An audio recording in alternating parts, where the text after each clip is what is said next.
compartir con ustedes algo que hace tiempo me ha hecho reflexionar en varios aspectos de mi vida, y justo también lo veníamos tocando en algunos temas en la iglesia. Lo que vamos a hablar hoy es la mayordomía del tiempo, la administración del tiempo. Habíamos estado tocando varios temas en la iglesia sobre distintos aspectos que uno tiene que administrar o tiene que ser como mayordomo. Y quería que en principio podíamos estar pensando un poquito por ahí a modo un poco más distendido, y leía una nota en Infobae. Obviamente estaba apuntada a otra cosa, pero me gustó esta parte. Ustedes saben que una persona de unos 60, 65 años que duerme un promedio de 6 a 8 horas, se la pasa, de esos 60 a 65 años, se la pasa 23 años durmiendo. Entonces me llamó la atención y empecé a hacerlo en relación a un año. Y una persona que duerme un promedio de 7 horas por 7 días, por los meses, etcétera, etcétera, más o menos está durmiendo unos 98 días del año. O sea que prácticamente octubre, noviembre, diciembre nos la pasamos durmiendo. Ahora, lo seguí haciendo con otras cosas. Justo me toca estar colaborando con adolescentes en la iglesia y hablaba con ellos. Jorgito, vos no contás acá porque vos es parte de tu trabajo, pero les sacaba más o menos un promedio de cuánto tiempo están al frente de una pantalla, entre Play, celular, Netflix. Digo, bueno, vamos a hacer un promedio de 4 horas. Para algunos creo que fui generoso, pero hablando de los adolescentes, yo sé que a ustedes no debe pasar eso, pero bueno, pensando en los adolescentes, 4 horas diarias por 7 días, da más o menos unos 56 días, casi 3 meses. Perdón, casi 2 meses. O sea que a los 3 meses de sueño le agrego 2 meses de pantalla y ya me comí casi medio año. Y después pensaba que casi todos nosotros tenemos que trasladarnos a nuestros trabajos, a distintos... Bueno, calculaba más o menos 1 hora de ida, 1 hora de vuelta. Yo sé que mucho es menos. Rosario, dentro de todo, todavía nos permite que menos tiempo. Pero yo pensaba 1 hora de ida, 1 hora de vuelta, de traslado aproximadamente, entre una cosa y otra, por 7 días, por los días de la semana, etc. Más o menos me daba unos 24 días, casi un mes. Casi un mes. Así que casi un mes estoy, o sea, ya perdí 6 meses. Cuando nosotros hablamos de mayordomía del tiempo o administración del tiempo, la idea es, o sería muy simple, que es a donde vamos a apuntar, ¿qué hacemos con el tiempo? ¿En qué cosas invertimos el tiempo? Hay un autor francés que escribió un libro que se llama El arte del tiempo, y él decía esta cuestión práctica. Agarremos frases comunes donde nosotros decimos y utilizamos del tiempo. Por ejemplo, tal cosa toma tanto tiempo, o me falta tiempo para, o utilizar bien el tiempo para tal cosa, o voy a consagrarle tiempo a... Vieron que por ahí usamos eso. Bien, cambiar esa palabra tiempo por la palabra vida. Voy a consagrarle vida a, voy a utilizar bien la vida en, me falta vida para, etcétera. Podríamos seguir. Y creo que esta observación es muy correcta. El tiempo, cómo utilizamos el tiempo. Y acá me quedo con esta frase de este autor que dice: la manera y las cosas en las cuales inviertes tu tiempo son las cosas en las que inviertes tu vida. Y ahí es donde yo quiero que podamos estar reflexionando, y donde a mí me hizo replantearme muchísimas cosas. De hecho, me está costando mucho con el fútbol, les soy sincero, y no quiero que mi señora opine en este momento. Pero, ¿en qué cosas nosotros estamos invirtiendo el tiempo? Recién sacábamos algunos números. Hermano, 6 meses simplemente de algunas cuestiones cotidianas. No sacamos el tiempo que uno pasa en el trabajo, no sacamos el tiempo que uno genera en otras situaciones. ¿Cuánto es el tiempo que realmente usted vive disfrutando. Vamos a leer algunos pasajes. Yo por amor al tiempo, porque no me quiero pasar, y va a ser como contradictorio que me pase con este tema, pero yo los tengo escritos, así que por ahí se los voy a ir leyendo y por ahí no les voy a dar tiempo para buscarlos. Efesios 5, versículos 16 y 17 dice: mirad pues con diligencia cómo andéis, no como necios, sino como sabios, aprovechando bien el tiempo, porque los días son malos. Por tanto, no seáis insensatos, sino entendidos de cuál sea la voluntad de Dios. Santiago 4:14. ¿Sabéis acaso qué sucederá mañana? Pues vuestra vida es como una nube de vapor que aparece un instante y al punto se disipa. Salmo 90:12, hermoso salmo que habla de lo efímero que es la vida, que la vida es como un pensamiento. Dice, versículo 12: enséñanos de tal modo a contar nuestros días que traigamos a nuestro corazón sabiduría. Eclesiastés, capítulo 12, versículo 14, dice: porque Dios trae toda obra a juicio, juntamente con toda cosa encubierta, sea buena o sea mala.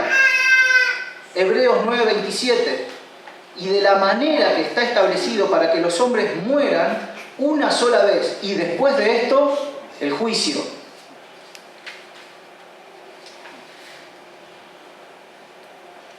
Marcos, capítulo 13, versículos 33 y 37. Estad en vela también vosotros, porque no sabéis cuándo va a llegar el Señor de las casas, si al atardecer, al anochecer, a la medianoche, de madrugada o por la mañana.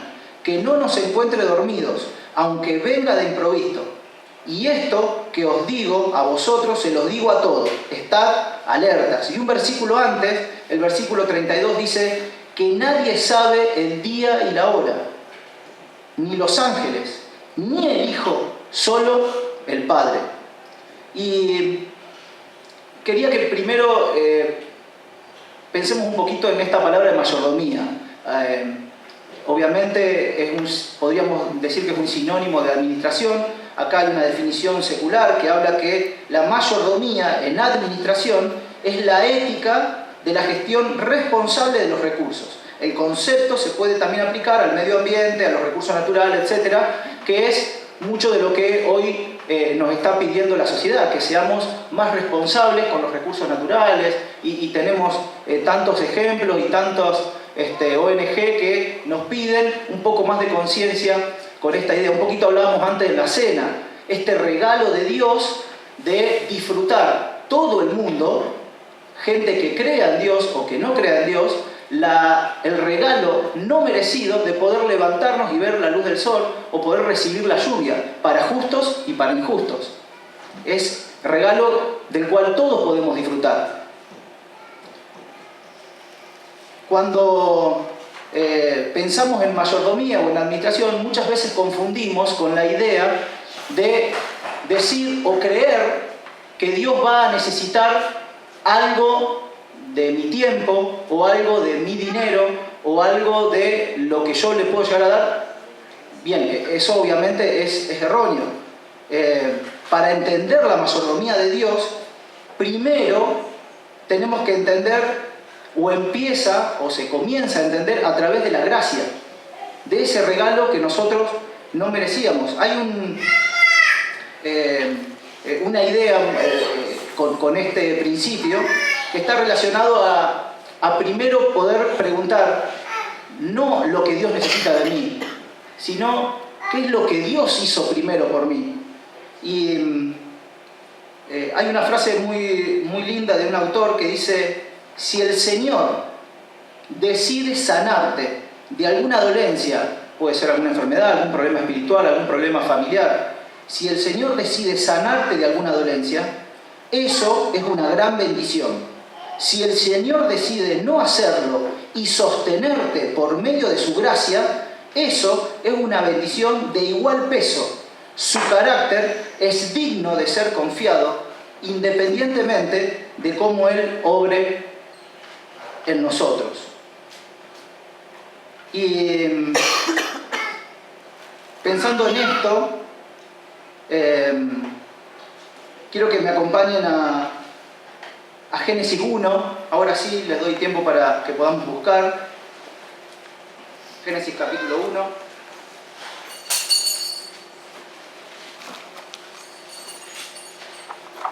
Mientras buscamos ese pasaje, quiero que ustedes se imaginen en esta idea. Muchas veces podemos pensar que cuando yo quiero algo, tengo dos maneras de obtenerlo. O lo hago, lo fabrico, y de esa manera pasa a ser posesión mía, o, si tengo la posibilidad, lo puedo comprar. Fíjense lo que dice Génesis, capítulo 1, versículo 1. Que Dios creó todo lo que existe. Dios es dueño de todo. Génesis 1.1 también dice, Dios en el principio creó los cielos y la tierra. Vamos un poquito más abajo. Génesis 1.27. Y Dios creó al hombre a su imagen. Lo creó a imagen de Dios. Hombre y mujer los creó. Miren, con esto podríamos cerrar y concluir. Pero yo sé que hay mucha gente que dedica su vida a poder desmentir estas verdades.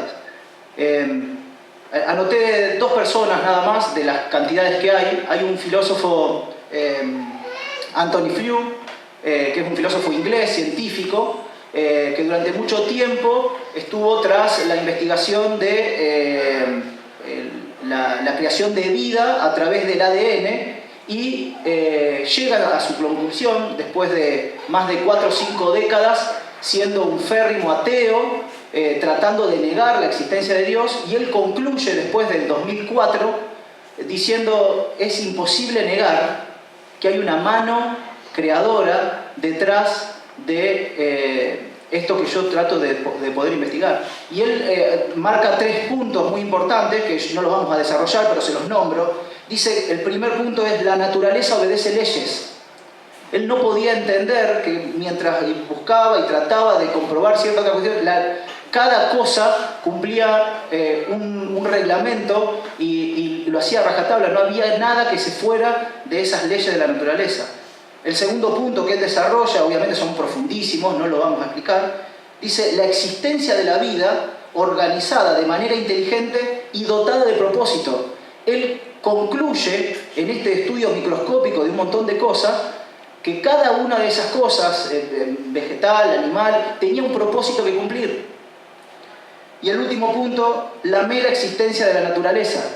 Nosotros lo decimos, hasta lo cantamos. La creación cuenta la gloria de Dios. También tenemos otro tipo de autores que se murieron creyendo que Dios no existía. Stephen Hawking, recientemente fallecido, no hace mucho tiempo, en el 2010, en uno de sus libros, él publicó justamente que él, en este caso, este científico estudiaba lo opuesto, ¿no? Estudiaba el cosmos, las galaxias y hacía, además de ser matemático, etc., pero sus principales descubrimientos estaban relacionados a este tema. Y él en su libro, en el 2010, concluye diciendo, no puedo comprobar la no existencia de Dios. Pero él dice que el solo hecho de que la ciencia exista hace que Dios no sea necesario, ¿no? Él concluye de esa manera. Pero él tiene que reconocer que no tiene pruebas para negar la existencia de Dios. Primera Timoteo 4.4, yo voy rápido porque para no demorarnos. Primera Timoteo 4.4 dice, porque todo lo que Dios creó es bueno y nada es desechable. Fíjense, en Génesis 1.28, vemos cómo Dios entregó todo lo creado al hombre, pero no se lo dio como posesión. El hombre habría de ser mayordomo o administrador de lo que pertenecía a Dios, para disfrutar de algunos privilegios, pero bueno, de ninguna manera somos dueños. Dios lo que hizo en el huerto del Edén fue darle a Adán y a Eva y al resto de la humanidad distintas cosas para que podamos administrar. Todo lo que nosotros tenemos es por gracia de Dios.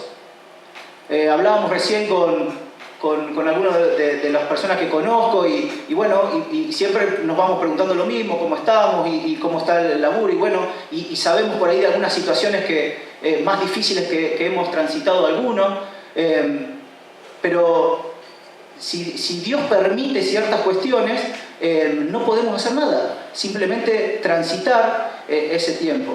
Y también pensaba en la parábola de los talentos, en Mateo capítulo 25. El dueño de la finca le da a sus administradores, a uno le da 5, a otro le da 2 y a otro le da 1. Pero no le está regalando, le está invirtiendo. Y obviamente después le pide rendir cuenta. Dios le entrega al hombre, le concede, le presta todo lo que hay en el mundo para que el ser humano lo administre. Es recibir la gracia del dueño y dedicarse a la buena administración de lo recibido. Nosotros somos administradores. De hecho, nosotros ni elegimos haber nacido. Nosotros nacimos porque Dios quiso. Nacimos acá, en Rosario, Argentina, o donde hayamos nacido, porque Dios quiso. Hay muchas otras circunstancias que son por decisiones nuestras a partir del momento que nosotros tenemos la libertad de elegir algunas cuestiones. Pero Dios puede permitir o dejar que eso transcurra. Y ahí podríamos entrar, que no vamos a hablar hoy, de la voluntad permisiva de Dios o la voluntad agradable y perfecta, que es la que Dios quiere que nosotros busquemos. Muchas veces suceden cosas que Dios permitió, pero no es que nosotros nos estemos manejando bien.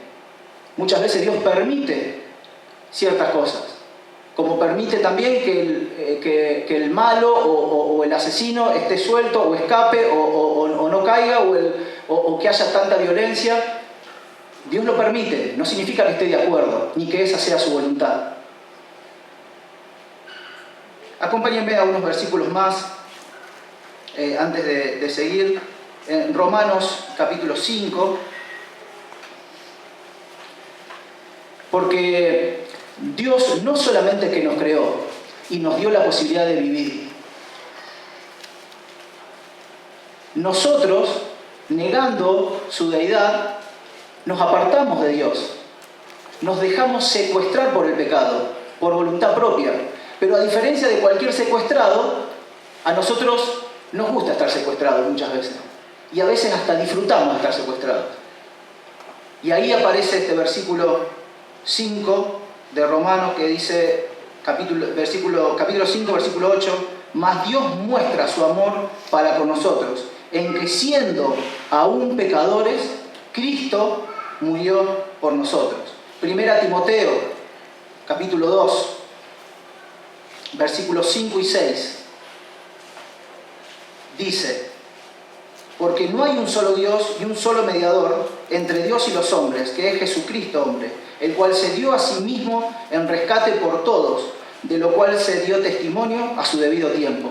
Dios no solamente que nos creó, nos permitió que nos apartáramos y Él nos dio nuevamente la oportunidad de que llegáramos a sus pies a través del Hijo, a través de Jesús, creyendo en esa obra que Él hizo en esa cruz, que creyéramos en su resurrección. El otro día escuchaba a alguien que hablaba y mezclaba algunas cosas de verdad y bueno, negaba la resurrección y decía que cómo era imposible que una persona haya podido resucitar, y bueno, no vamos a meternos en ese tema, pero había muchos otros comentarios que te hacían pensar que esta persona era cristiana.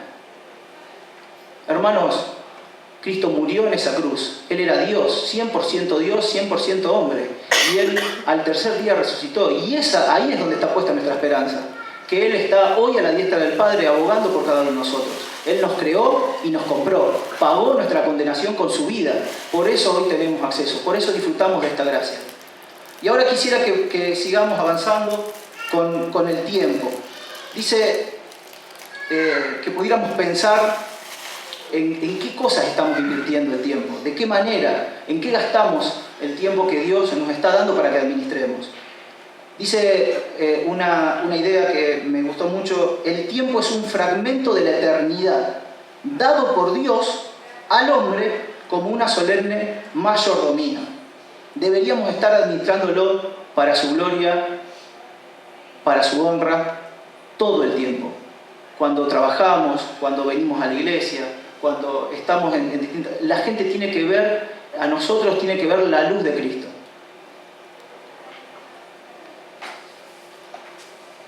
Hay dos palabras que en diferentes versículos donde aparece la palabra tiempo, en el original, justamente explican, pero explican dos tiempos distintos. Esas palabras en griego, yo obviamente no manejo griego para nada, pero me pareció interesante marcarlas. Es kairos y cronos. El cronos nos está hablando del tiempo cronológico, minutos, segundos, ¿sí? Un tiempo determinado, a tal hora deberíamos comenzar o terminar o tal cosa. Y el kairos son momentos especiales, momentos dados por Dios, momentos oportunos que Dios actúa o hace algo de acuerdo a su bendita voluntad. No a nuestro tiempo, sino a los tiempos de Él. Y podríamos leer algunos versículos para poder entenderlo. Fíjense, Hebreos capítulo 5, versículo 12. Acompáñenme ahora sí con la lectura.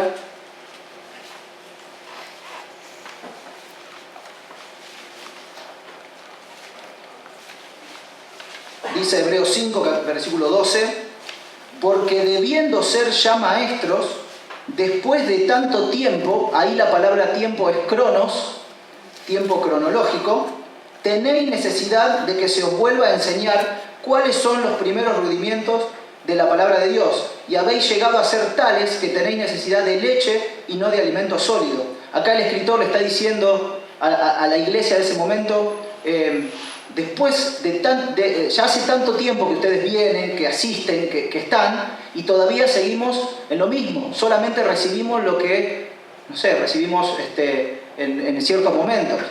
Hay que profundizar, hay que identificarse con Cristo. Y lo que le está llamando el escritor a estos hebreos justamente es un compromiso mayor, una devoción por el Salvador. Y después tenemos la palabra kairos, que aparece unas 83 veces aproximadamente en el Nuevo Testamento, y vamos a leer algunos versículos para poder entenderlo mejor. Dice Romanos 5:6, porque Cristo, cuando aún éramos débiles, a su tiempo, y ahí la palabra es kairos, a su tiempo, murió por los impíos. No cuando los religiosos de la época quisieron, no cuando los romanos se les ocurrió. Cuando fue el momento oportuno, Cristo se entregó para que se pueda cumplir lo que la obra redentora por cada uno de nosotros.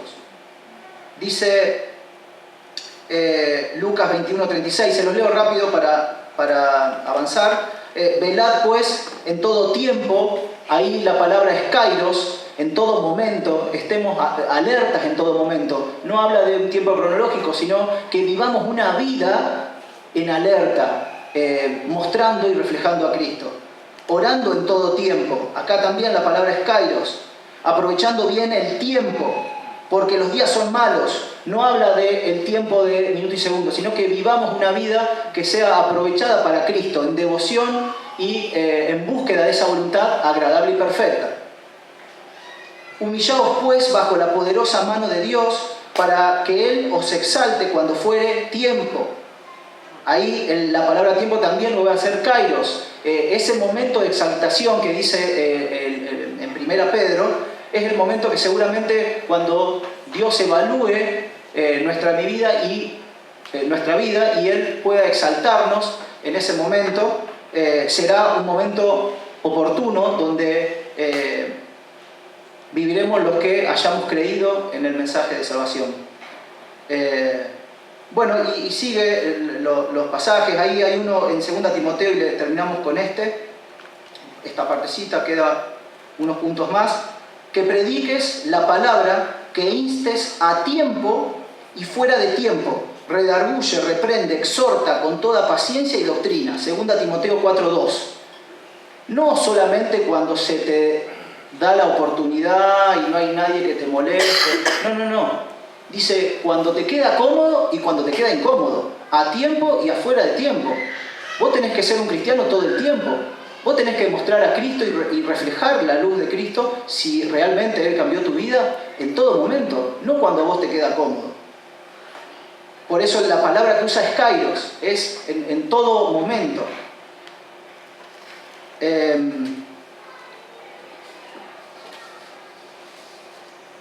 Podríamos seguir leyendo varios pasajes más, no quiero abusar obviamente del tiempo porque quiero terminar con dos experiencias. Pero podríamos resumir esta parte en que el kairos y el cronos son dos palabras que en el original se utilizan mucho, marca obviamente dos cosas distintas. Podríamos decir que el cronos es una forma cuantitativa de marcar algunos momentos y el kairos es por ahí un formato más cualitativo que Dios utiliza para marcar ciertos momentos oportunos, como fue el momento que Él se entregó por cada uno de nosotros.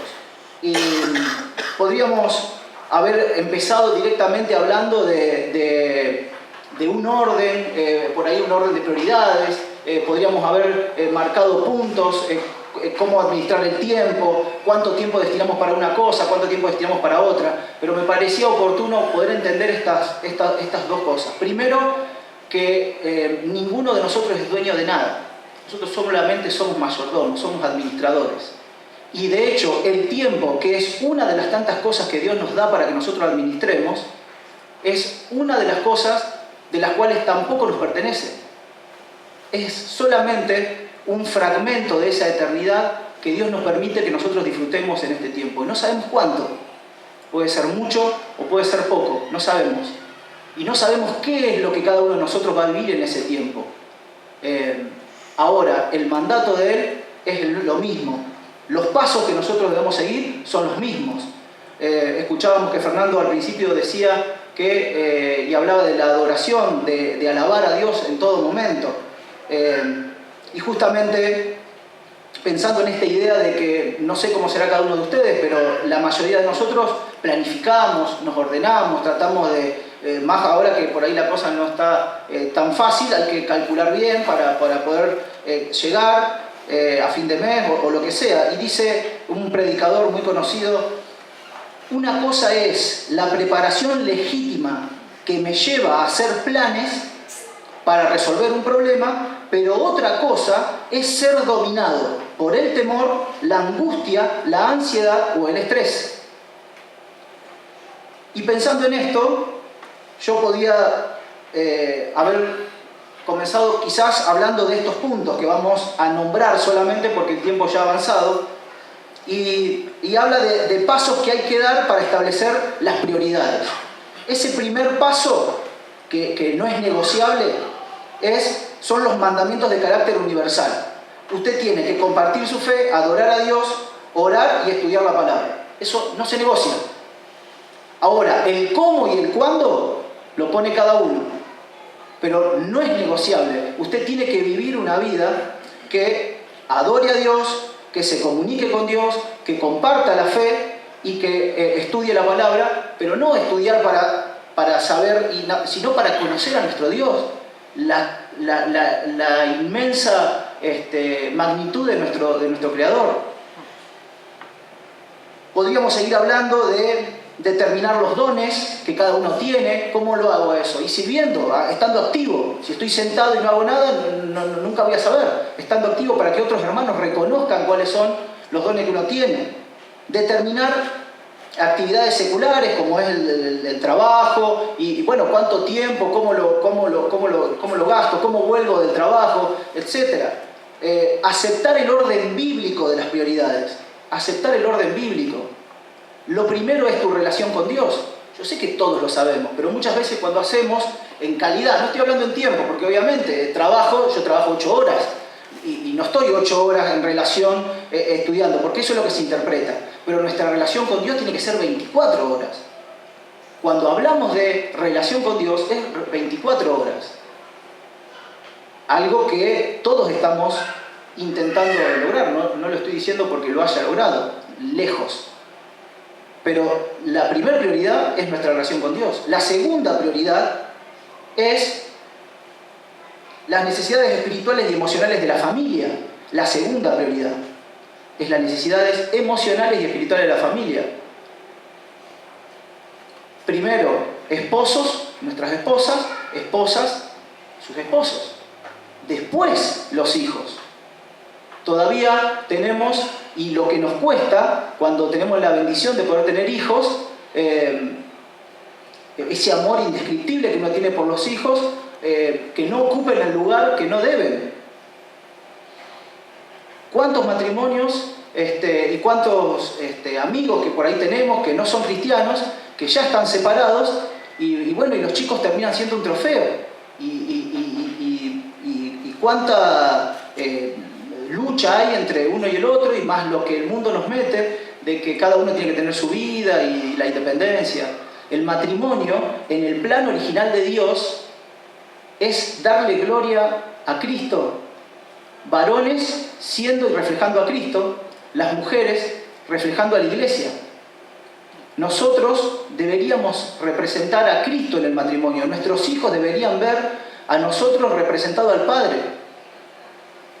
Y la mujer representar a la iglesia, honrando al marido y vinculándose en ese ejemplo. El matrimonio está diseñado para glorificar a Dios. Después podemos hablar del trabajo, del ministerio, las responsabilidades. Usted tiene que ser muy responsable en el trabajo y tiene que ser muy responsable en el ministerio. No puede ser responsable en una cosa y en la otra no. En las dos cosas por igual, y debe cumplir y tener las prioridades ordenadas en ese sentido. Y podríamos seguir agregando actividades específicas, cómo distribuye usted su tiempo, cuánto tiempo pasa con sus hijos, en qué gasta su tiempo. Bueno, podríamos estar hablando y qué dice y qué nos orienta por ahí en la Biblia. Pero quiero que podamos pensar justamente en estas dos ideas. La mayordomía del tiempo, en la mayordomía y en el tiempo. Nosotros somos administradores de algo que no nos pertenece. Ahora, ¿usted está manejando el tiempo? ¿Lo está manejando otra persona? ¿Lo está manejando o se está dejando guiar por el Señor? Eso es lo que deberíamos estar buscando. Y me gustaría que podamos estar reflexionando en qué es lo que hace que nosotros destinemos a cosas que en realidad nos están alejando de Dios. Y podamos reflexionar. Y Dios hace estas cosas. Y Dios permite y nos sostiene el tiempo que Él quiere. Porque esta es la soberanía donde nosotros estamos. Estamos en manos de Dios, dependemos de Él. Cuando nosotros creemos que algo nos pertenece, cuando nosotros vivimos pensando que es nuestro tiempo o es nuestra propiedad, nuestro dinero, estamos totalmente equivocados. Donde está puesto nuestro corazón es donde seguramente está puesta nuestra vida, nuestra mirada. Por eso que podamos tener corazones que se acerquen a buscar la voluntad agradable y perfecta. La voluntad de lo que Dios quiere para nuestra vida, el propósito que Dios quiere para nuestra vida. Oramos. Bendito Dios, gracias Señor porque entendemos que nada somos, que simplemente vos quisiste que naciéramos y que existiéramos, y vos nos regalaste este tiempo para que viviéramos. Por eso queremos adorarte, alabarte todo el tiempo, y queremos hacer lo que vos quieras, que podamos cumplir el propósito por el cual fuimos creados, que esta iglesia siga creciendo, que esta iglesia sea la luz de este barrio. Gracias Señor por los hermanos, gracias por cada una de las personas que están aquí, a pesar de las circunstancias que cada uno esté viviendo, que ellos puedan entender que tu tiempo siempre es lo mejor. Señor, bendecinos ahora a retirarnos en nombre de Cristo Jesús. Amén.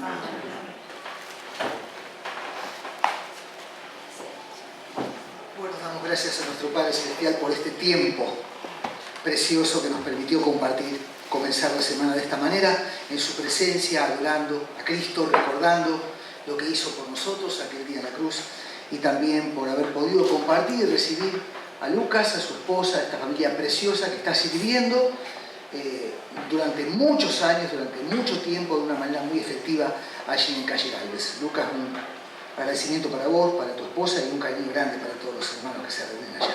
Confiamos de todo corazón que el Señor nos permita vivir durante esta semana un tiempo que sea agradable, de que podamos ser aprobados por Él, que cada momento de nuestros días sea vivido como en su presencia, para su gloria y para su honra. Yo me acordaba de aquella canción que cuando éramos jóvenes, Ricardo es más chico, apenas más chico que yo, cantábamos aquí atrás aquella canción que decía: enséñame a vivir el hoy, de tal manera que mañana no tenga que reprocharme el ayer. Que podamos vivir una semana en la que no tengamos nada que reprocharnos delante de la presencia del Señor. Gloria a Cristo, por su salvación y por el tiempo que nos da para vivir en este mundo y por el tiempo eterno, el descanso eterno que tiene preparado para nosotros en la gloria por haber creído en Él.